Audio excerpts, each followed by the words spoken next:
Robert, thanks for being with me today on this video interview. Thanks for the invitation, Dave. Yeah, I'm really excited to talk to you. We spoke recently on the One Simple Thing podcast, and there's a certain concept of your message, and we talked about becoming a game changer. And I know there's one of the concepts that you teach is something that really fascinated me, and it's the concept of what you call levers. Can you kind of explain what levers are, and let's get into just briefly how we can implement them in our lives? Sure. Let me walk you back on how I even discovered the crazy things and kind of the process that got me there. I was interviewing a lot of CEOs of fast growth companies, Inc. 500 companies, things like that.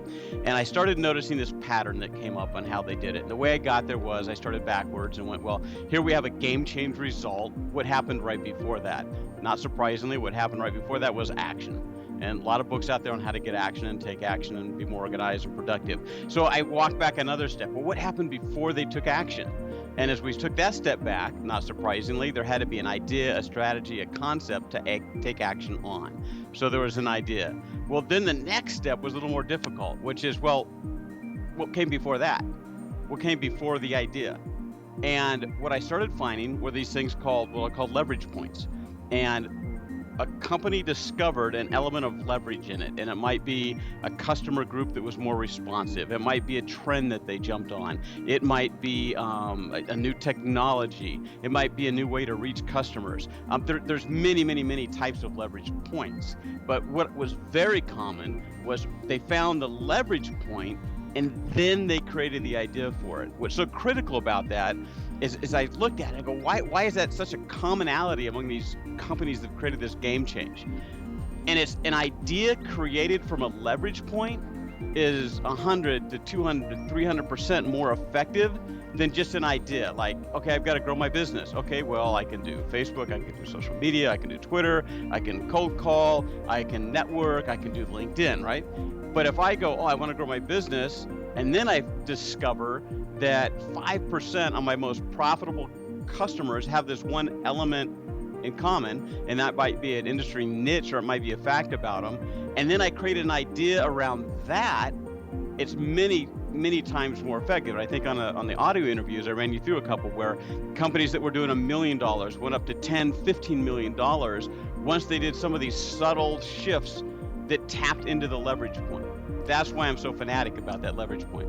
So I guess two ways to go with this. Number one is if I already have a business or something I'm doing, I could go backwards and start looking for leverage points based on the business I already have. And yes. Number two is that if I haven't yet started it, the first thing I need to do, the place I need to start really is finding those leverage points first, right? Absolutely. And let's say like a lot of people, at least bloggers and things, we'll call them the information business and information sharing business. One of the easiest ways to find leverage points is what are people already buying? And one of the best places to find that of all places is Amazon.com. It is the biggest marketplace of proven buyers there are. So for example, if you want to do something around creativity, you can go in and look on bestsellers in creativity. And what will frighten you is you will see commonalities in those bestseller titles that just jump at you. And it's like, oh my word, that's what people are buying. Well, that's leverage. And now you're coming at your marketplace with much more leverage. And I've done this for clients, and it's incredibly powerful. It's amazing how technology has taken the guesswork out of doing market research for ourselves, right? Yeah, absolutely. You got a giant focus group called Amazon.com. Yeah. Well, so give us a tip today, just something we can do to start implementing or finding levers in our life and our work and our business. One of the first things you have to do is, I mentioned I kind of walk backwards through the process from here's a big result to here's action to here's an idea to here's a lever. There was something that came before levers, and that was knowing what you want. And a lot of people go, I got a problem. Well, that's really not an objective that you're aiming for. That's just a problem. And levers are most likely found when you're really clear on what it is you want.